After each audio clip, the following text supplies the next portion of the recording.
Joining us on the news around the world, I am Josephine Oluwabumi, and on the sign language corner is Shakirat Ogundeji. The newly appointed Minister of Defense, retired General Christopher Musa, on Friday assumed duty at the Ministry of Defense Ship House, Abuja. It was gathered that the new minister arrived at the Defense Ministry at about 11 a.m., where he inspected a quarter guard in line with military tradition. General Musa was nominated as Defense Minister on Tuesday by President Bola Tinubu following the resignation of his predecessor, Muhammad Badarud. The nomination was confirmed by the Senate on Thursday. The former Chief of Defense Staff's emergence as Defense Minister has been welcomed across various sectors. A security scholar, Professor Olawale Albert, has commended Nigeria's Southwest governors for their efforts to fight insecurity through the Amotekun security outfit. He also urged the governors to further equip the organization for optimal efficiency in the war against violent crime. Professor Albert was discussing the emergence of General Christopher Musa as the new Minister of Defense on the BCOS television current affairs breakfast program, AM 120. Our reporter, Olamide Olabi, monitored the program and compiled this report. Recently, former Chief of Defense Staff General Christopher Musa was sworn in as Nigeria's Minister of Defense. Discussing the emergence of the new Defense Minister amidst rising insecurity, security scholar Professor Olawale Albert described the development as positive, noting that the country now has a minister who understands the demands of the position. He argued that General Musa's removal as CDS was ill-advised, given his commendable performance in the role. Professor Albert, however, described the Defense Minister portfolio as a relatively weaker position compared to the CDS.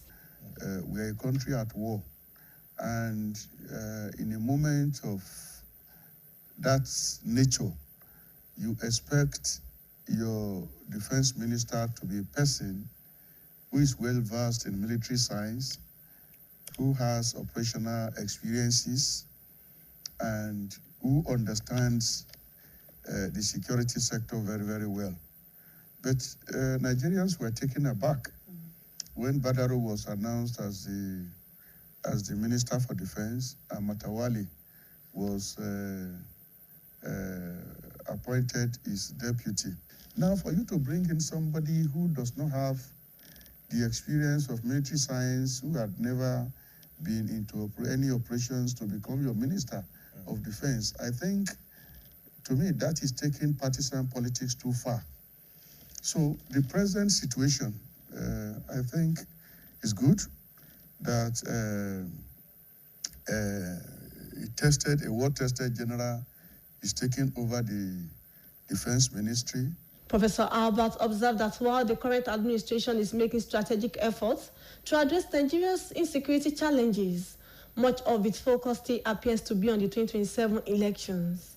He described Nigeria as an example of a captured state where non-elites lack real influence. According to him, the country has adequate resources to fight insecurity but lacks the political will, often choosing instead to confront perceived state enemies rather than those genuinely threatening public safety. We need to take our forests back because more than 80% of those troubling this country now are in the forest. Because we have failed for a very long time to use that technology and do what is expected of us, the enemies of the Nigerian state have come up with a strategy that has made the work more difficult. What they do now is, if you have about 200 terrorists here, they will kidnap civilians and keep them with them.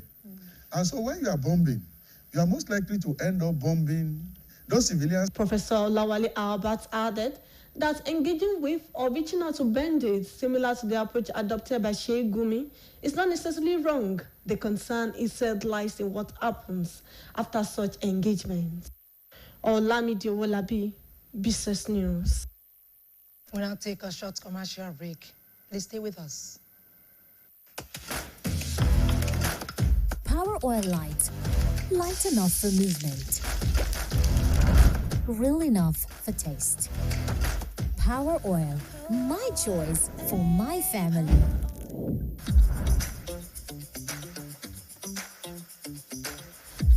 They always come back for seconds. I know why. Power Oil, my choice for my family. It's the Indomie Eat and Win promo. The more you eat, the more you win. How to win? Buy the Indomie Eat and Win promo pack. Find the promo code inside. Visit indomie.ng/eat and win. Enter your promo code and start earning points fast for a chance to win exciting gifts and 1 million naira cash every week for a lucky winner. So hurry now, eat and win. Let the winning begin. Visit indomie.ng/eat and win for more details, terms and conditions apply. Confidence is important in life's little moments. Strong teeth can help, even if they get her into trouble sometimes.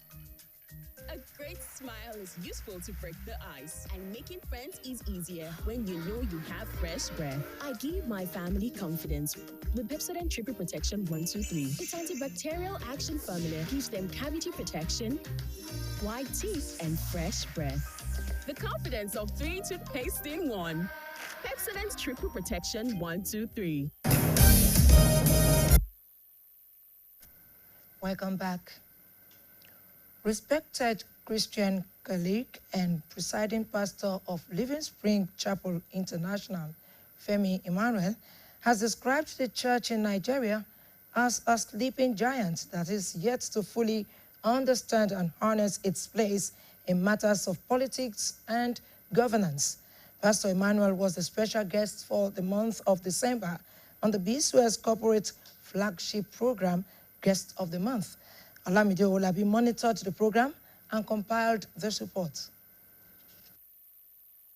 The December episode of the BCOS Radio and TV corporate flagship program, tagged Guests of the Month, anchored by the duo of seasoned broadcasters, Dotun Olaitan and Tola Teriba, featured the former Deputy Speaker of Oyo State, House of Assembly, and the presiding pastor of Living Spring Chapel International, Femi Emmanuel. Reflecting on his journey from a humble background to ministry, Pastor Femi Emmanuel explained how his life experiences taught him responsibility and shaped his path. He stressed that ministry is not a place for laziness, adding that those who thrive in ministry are often those who have first succeeded in their chosen careers. Your background must not put your back on the ground. If there were things that nobody did for you when you were young, now that you have grown up, do it for yourself. Complain complicate matters. You don't live in pity. Want people to pity you. That's not what you will eat. So you take life by your hand. And there are many great men in life who had made great showing, who also have a humble beginning. It will surprise you that people like the icon, Shefafe Babalola, did also not go to secondary school. He also went through modern school. Yeah. Today he has a university. So nothing stops anyone, only if you are lazy, if you are laid back, if you are there waiting for somebody to help you. Nobody can help you better than you help yourself. Responding to the U.S. President Donald Trump's allegation on genocide against Christians in Nigeria, Pastor Femi Emmanuel remarked that genocide has long existed in Nigeria. He describes Trump's comments as a wake-up call, even though the present administration inherited the ongoing security crisis. He emphasized that Nigeria's security challenge is not a religious conflict, but a battle between peaceful citizens and invaders seeking to take over the country. The church is a sleeping giant. The church does not know the power he has. What is democracy? It is people and number and spread. And between you and I, the church has the number. There is a one Pentecostal church in this country with over 11 million members. Every corner you see them, I don't want to mention it. And there are many others like that. They have the number, they have the spread, they have the intellectual capacity, they even have the money. But they are totally asleep when it comes to governance. Pastor Femi Emmanuel stated that he hopes to be remembered as someone who stood for the truth and added value to humanity throughout his lifetime and ministry. The guest was later hosted to a reception by the business management led by the chairman, Mrs. Dotun Olaitan, who appreciated him for his contributions to the society. Olamide Olabi, Business News. The Speaker of the Rivers State House of Assembly, Martin Amohele, has defected to the All Progressives Congress APC along with 16 other members of the House. The directors blamed their departure The defectors blamed their departure from the People's Democratic Party, PDP, on the crisis in the party. Others who dumped the PDP included the Deputy Speaker, Dumle Maul, Gokana, Major Jack Akuku Toro, Linda Stewart Okrika, Franklin Nwambochi, Ogba Egbema Undoni, and others. With the defections, the APC now has 17 members in the Rivers Assembly. Meanwhile, the 10 remaining PDP members in the House have since appointed Stephanus Nwakwo of Onoma constituency as minority leader. The Supreme Court has struck out a suit filed by the Attorney General of Osun State against the Attorney General of the Federation, AGF, in relation to the dispute over withheld local government funds. In a split decision of 6 justices to 1, the Supreme Court held that the Osun State Attorney General had no legal right to have instituted the case on behalf of the 30 local governments. The court held that those that won the local government elections and were inaugurated are the right persons that can sue and be sued directly. Justice Muhammad Idris, who read the lead judgment, held that seizure of the local government funds by the federal government was a constitutional breach and that the funds should be directly allocated to local council accounts. Another time out, please don't go away. It's the Indomie Eat and Win promo. The more you eat, the more you win. How to win? Buy the Indomie Eat and Win promo pack. Find the promo code inside. Visit indomie.ng/eat and win. Enter your promo code and start earning points fast for a chance to win exciting gifts and 1 million naira cash every week for a lucky winner. So hurry now, eat and win. Let the winning begin. Visit indomie.ng/eat and win for more details, terms and conditions apply. Progress no dey happen just like that. It dey come from support when you need am. Mommy, I got the school fees. You too much. Na money point o. Money point, thank you. Customer, na transfer abi? Confirm. Bro, na transfer. Na money point oga. Oh, na confirm. Progress na peace of mind when you know say payment go land as Sure Banker.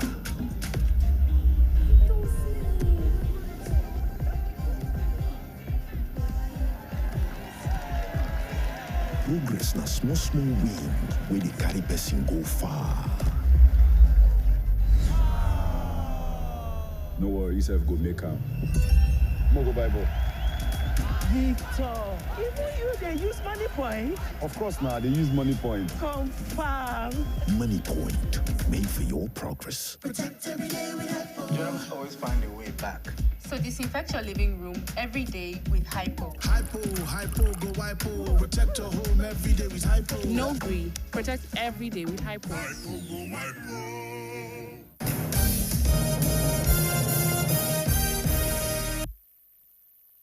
Thanks for being there.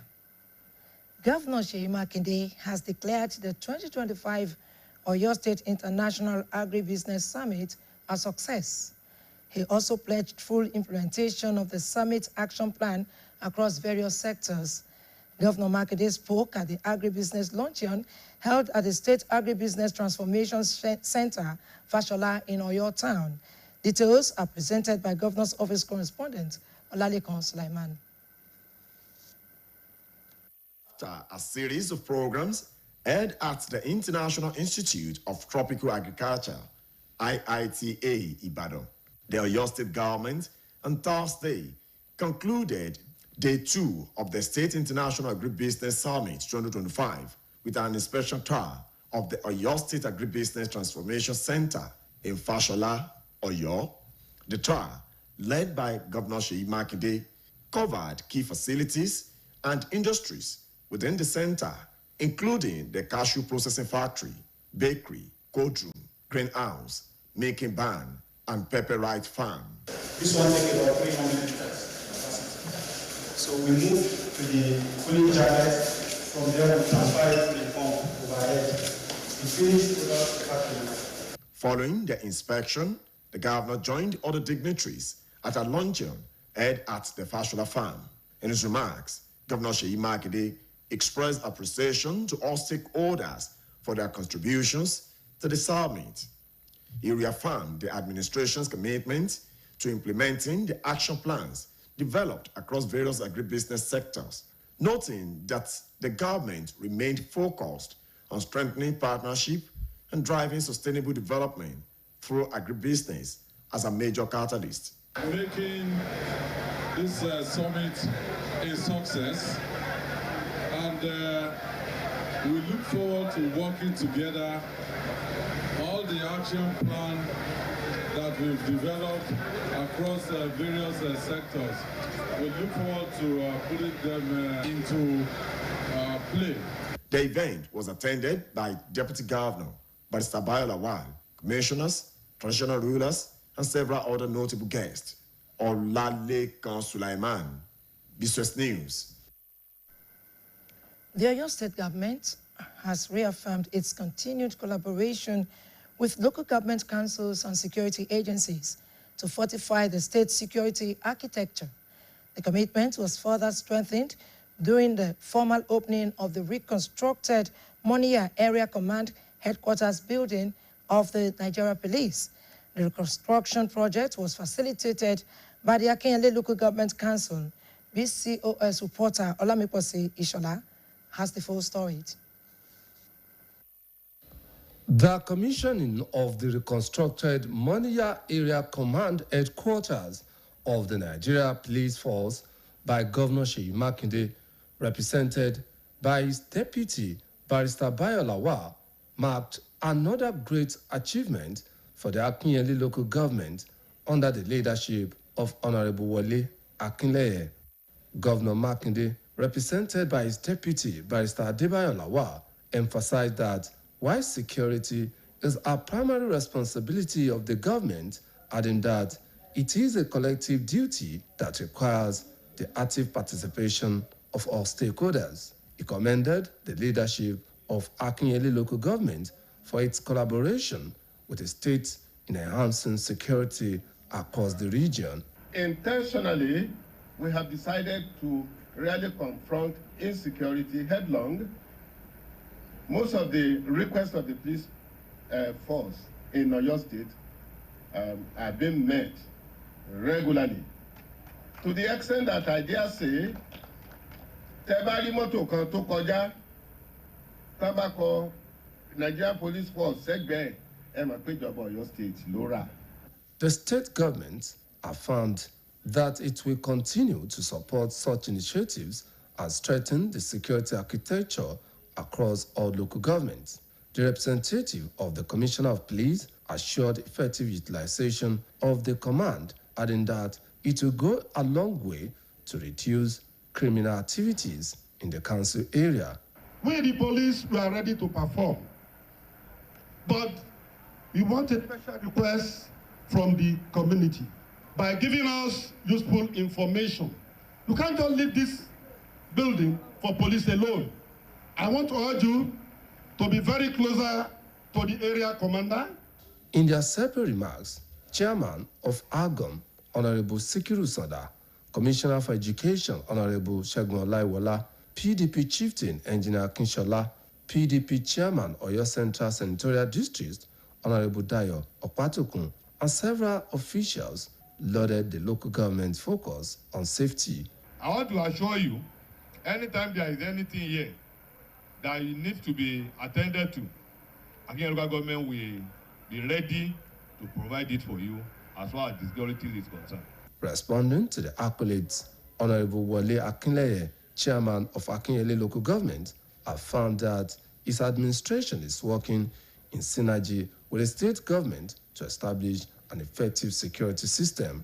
He urged residents to cooperate with security operatives and announced that the inauguration of 2 boreholes to improve water supply in the area, underscoring the council's commitment to both safety and basic services. From what His Excellency Governor Seyi Makinde has been doing in Oyo State, our own at the grassroots with the standard that he has set is to look at what are the challenges that we are having.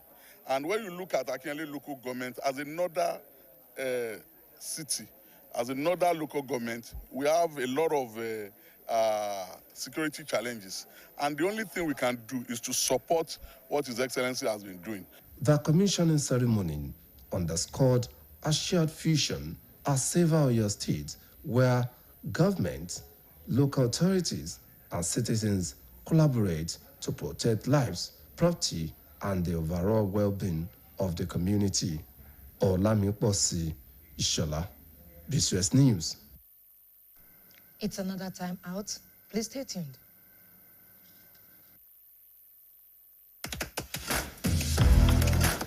Power Oil Light. Light enough for movement. Real enough for taste. Power Oil. My choice for my family.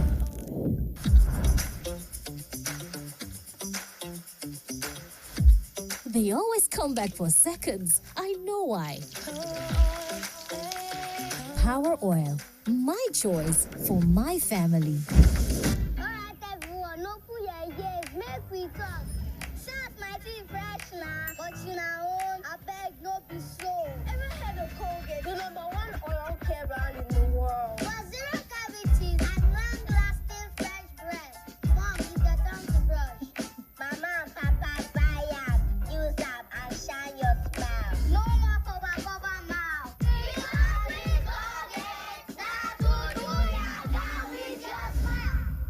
Ike, you are jogging? Since when? Freshio, a good source of vitamins A, B6, B12, D, and zinc that keeps you active and refreshed on the go. You're so full of life these days, Ike. Since when? Hey, it's Friday. Party tonight? After this long day of work, and you too, since when? Freshio, wholesome goodness every day. Grab your bottle now. We've got news. Freshio Kids Pack is back with a straw hole. Confidence is important in life's little moments. Strong teeth can help, even if they get her into trouble sometimes. A great smile is useful to break the ice, and making friends is easier when you know you have fresh breath. I give my family confidence with Pepsodent Triple Protection 123. Its antibacterial action formula gives them cavity protection, white teeth, and fresh breath. The confidence of 3 toothpaste in 1. Pepsodent Triple Protection 123. You're welcome back. Nigeria's road transportation sector stakeholders on Friday gathered in Ibadan for the 5th annual conference and annual general meeting of the Nigeria Institution of Highway and Transportation Engineers, NIHTE. Top on the agenda was the charting of new pathways for sustainable funding of road maintenance across the country. Our reporter, Gbemisola Adebayo, was there. Members of the Nigerian Institution of Highway and Transportation Engineers, NITE, a division of the Nigerian Society of Engineers, along with invited guests, converged on the International Conference Center for the institution's 5th conference and annual general meeting. In his welcome address, the chairman of the planning committee, Alhaji Rafiu Lasisi, reaffirmed the institution's commitment to advancing Nigeria's transportation sector.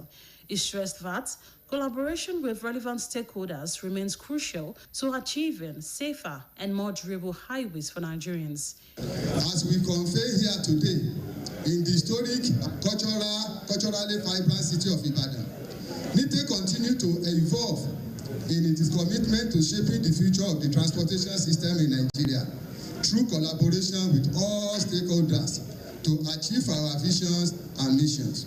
Representing the president of the Nigerian Society of Engineers, Engineer Margaret Oguntala, the national chairman of NITE, Engineer Francis Oriaki, described the conference as timely. He said it provides a vital platform for professionals to discuss reforms in the highway and transportation sector and to develop strategies that support national economic growth.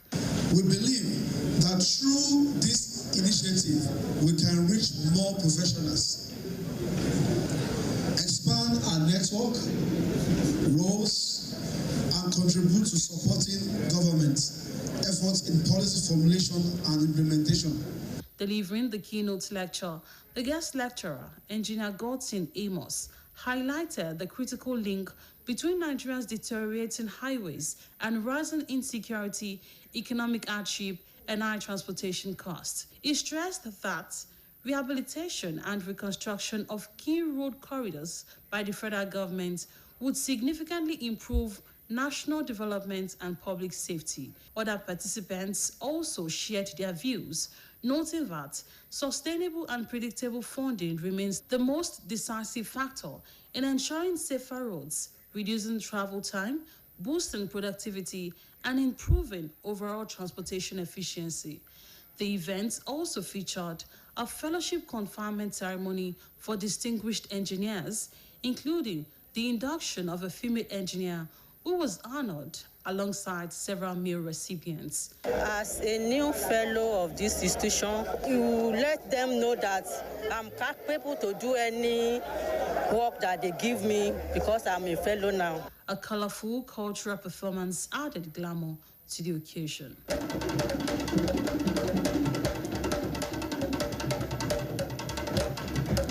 Bimsola Adebayo, BCOS News.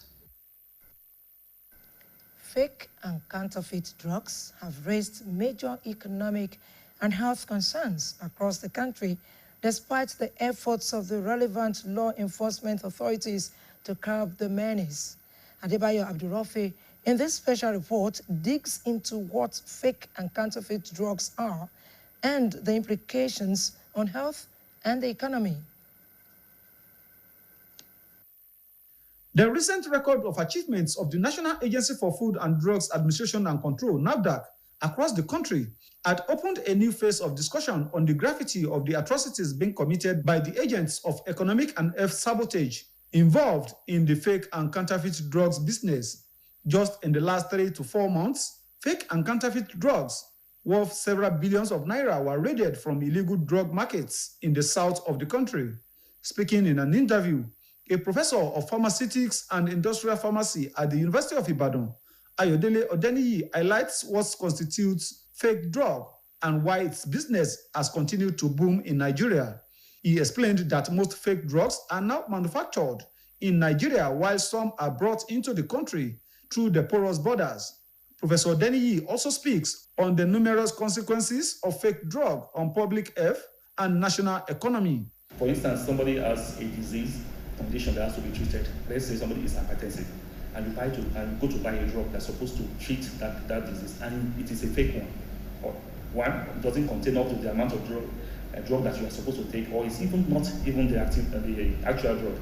What will happen to the person? High blood pressure, leading to cardiovascular incidences, and person may die. Speaking during one of the recent destruction of fake drug exercise in Ibadan, the chairman, Federal Task Force on Counterfeit and Fake Drugs, Mohammed Shaba, disclosed that those engaging in the business are so fortified that it takes the collaborative effort of various security agencies, including the army, police, and other armed state security personnel, to conduct effective raid on markets where counterfeit drugs are sold. We went into those markets and we are screening each shop and brought out products that are unregistered, products that are banned, like analgesic injection, controlled substances that shouldn't be sold anyhow, and antibiotics, antihypertensives, children medications, vaccines, very dangerous and important vaccines were all found in these very markets. And they were all evacuated because the market is not licensed to sell any of those things. They are not licensed by NAFDAC, and they are also illegal structures.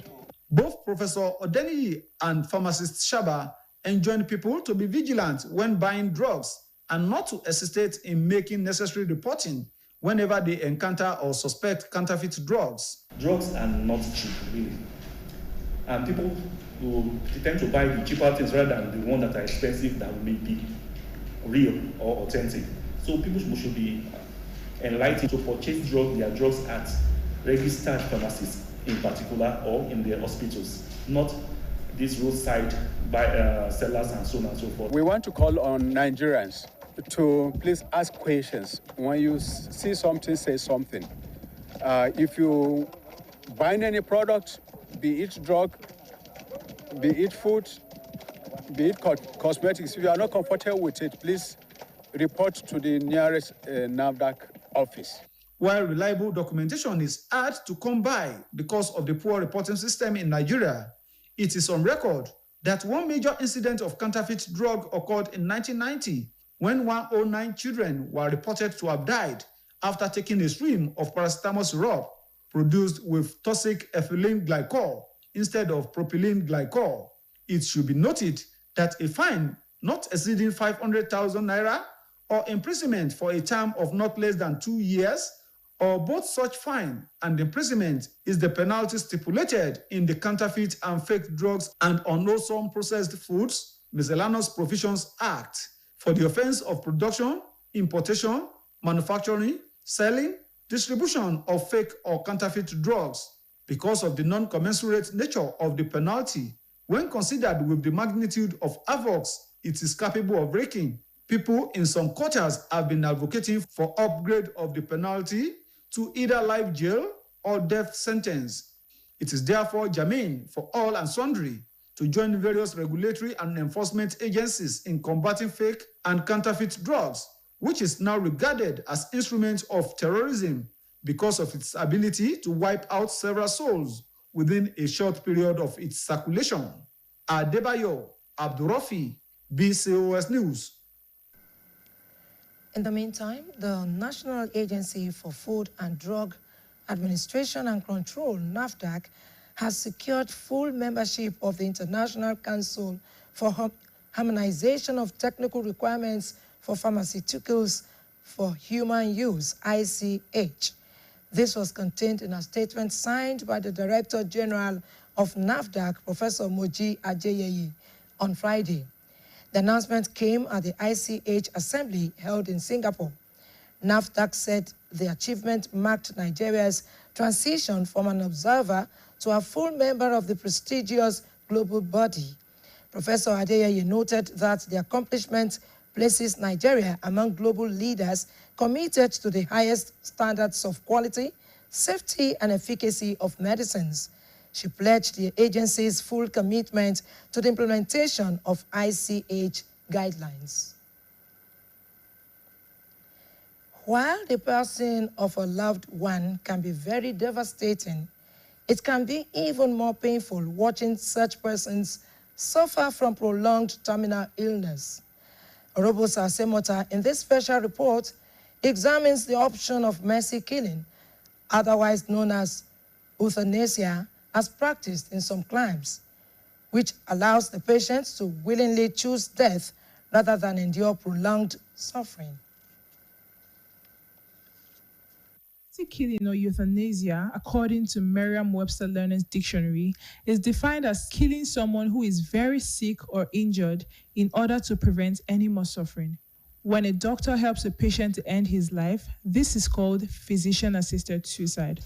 The question now is, what is the view of God, the giver of life, to mercy killing, since it is expressly stated in both the Bible and the Quran that life is a precious gift? Speaking with BCOS News, the Chief Imam, University of Ibadan Central Mosque, Professor Abdurrahman Oluyede, pointed out that mercy killing is like losing hope in the omnipotence of Almighty Allah, stressing that it is not within human powers to declare who lives or dies.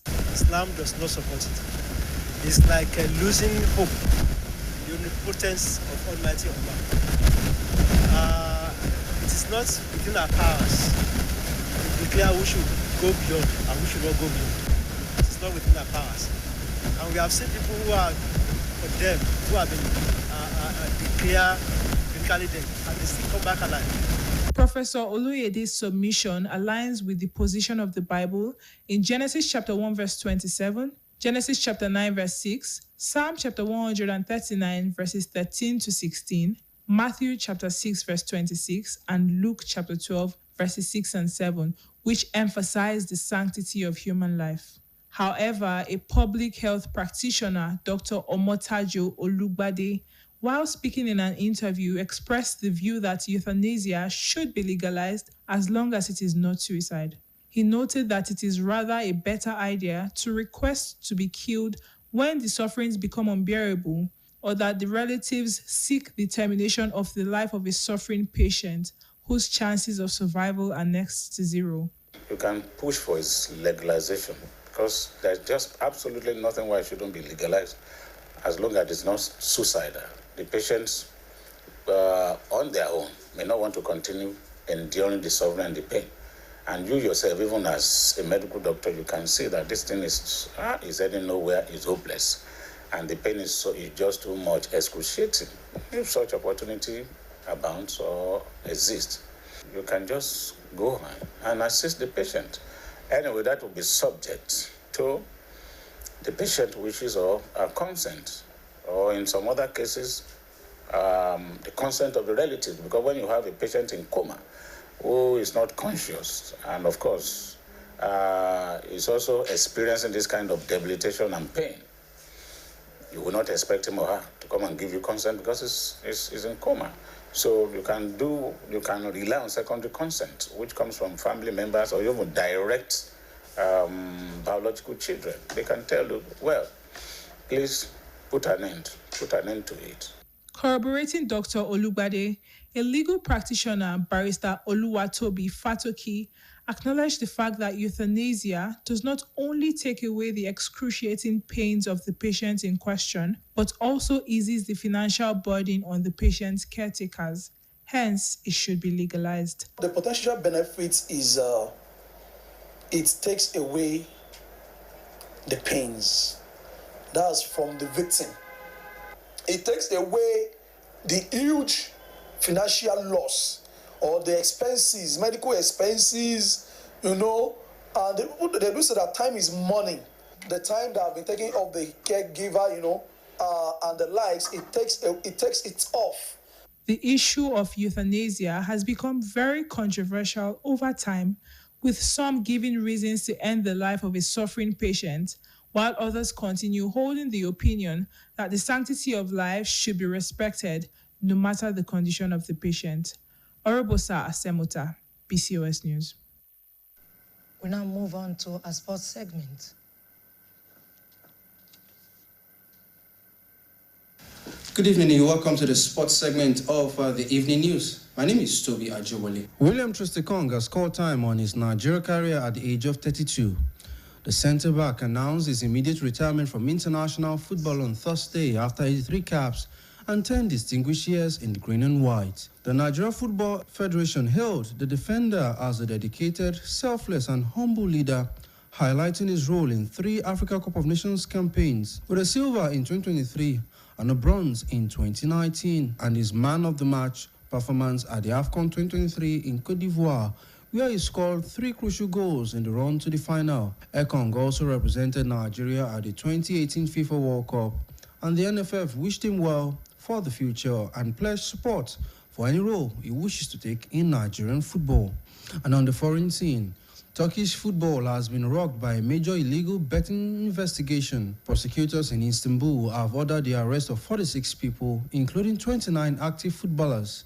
At least 27 players are accused of betting on matches involving their own clubs, in several cases games in which they themselves played. The Turkish FA, TFF, has already handed bans of 8 to 12 months to several officials, while 3 referees remain under investigation.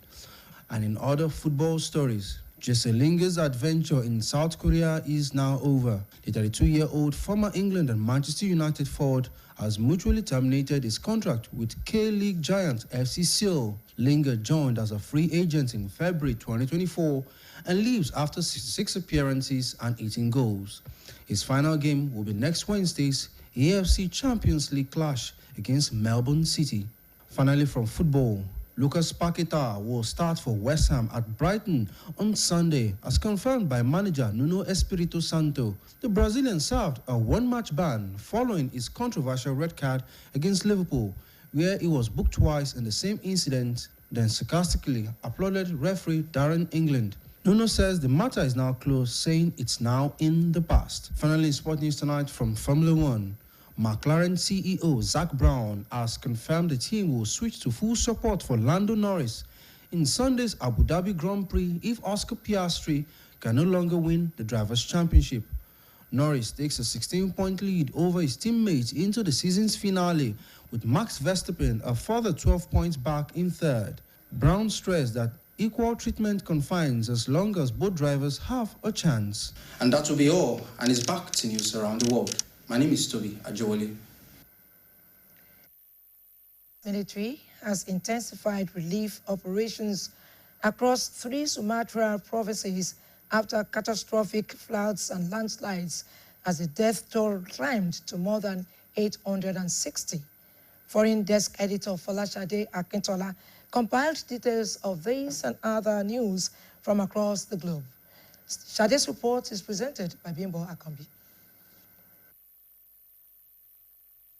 The military has erected at least 10 portable bridges called Bailey Bridges in Aceh, North Sumatra and West Sumatra provinces to help with the distribution of food and aid supplies to isolated residents, Major General Freddy Adinanza told reporters on Friday.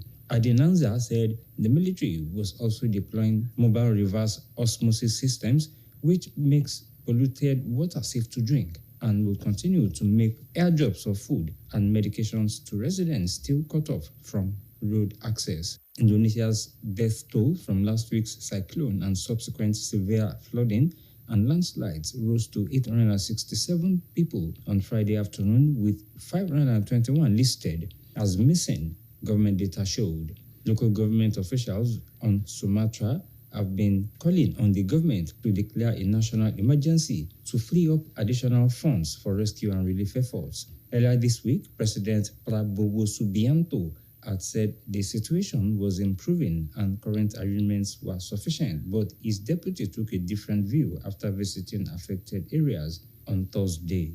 Intense rainfall in Sri Lanka has complicated recovery efforts in the wake of a powerful cyclone last week that killed hundreds and left tens of thousands displaced, according to officials. More than 130 millimeters of rain poured down in southern Sri Lanka over 15 hours on Thursday, said local authorities, with more heavy downpours expected across southern and southwestern areas on Friday. The continuing deluge has made cleanup and reconstruction operations difficult after Cyclone Ditwa triggered the worst floods in a decade left the island on Sunday. The cyclone killed at least 486 people, damaged more than 50,000 homes, and pushed 170,000 people into relief centers, according to the country's Disaster Management Center, DMC, and local officials. There are only 41 people still missing. President Anura Kumara Dissanayake has called the natural disaster the most challenging the island has ever faced. The United States military has conducted another deadly strike on an alleged drug smuggling boat in the Caribbean, killing 4, according to the Pentagon. The attack on Thursday comes as the administration of United States President Donald Trump faced renewed scrutiny over the strikes after it was revealed that a targeted boat had been struck twice during the September 2 attack. Experts have said such an attack could constitute a war crime. In a post on X, the U.S. Southern Command said the latest strike was directed by Secretary of Defense Pete Hegseth. The military conducted a lethal kinetic strike on a vessel in international waters operated by a designated terrorist organization, it said. Bimbo Akambi, BCOS News. To end the news around the world, here again are the main points. The newly appointed Minister of Defense, retired General Christopher Musa, on Friday assumed duty at the Ministry of Defense in Abuja. The Speaker of the Rivers State House of Assembly, Martin Amorwele, has defected to the All Progressives Congress, APC, along with 16 other members of the House.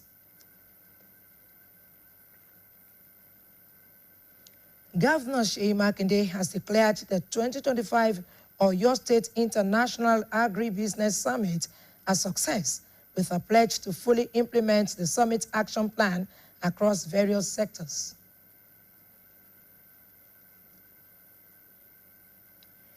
Indonesia's military has intensified relief operations across 3 Sumatra provinces after catastrophic floods and landslides as the death toll climbed to more than 860. BCOS website is live. Kindly visit www.bcostv.com. You can reach us on GoTV, channel 134, and channel 113 on Star Times. And now, before I go, late night outing is conducive to criminality. Do not keep late nights. And that ends the news around the world. On behalf of the news crew, I say thank you very much for watching. Good night.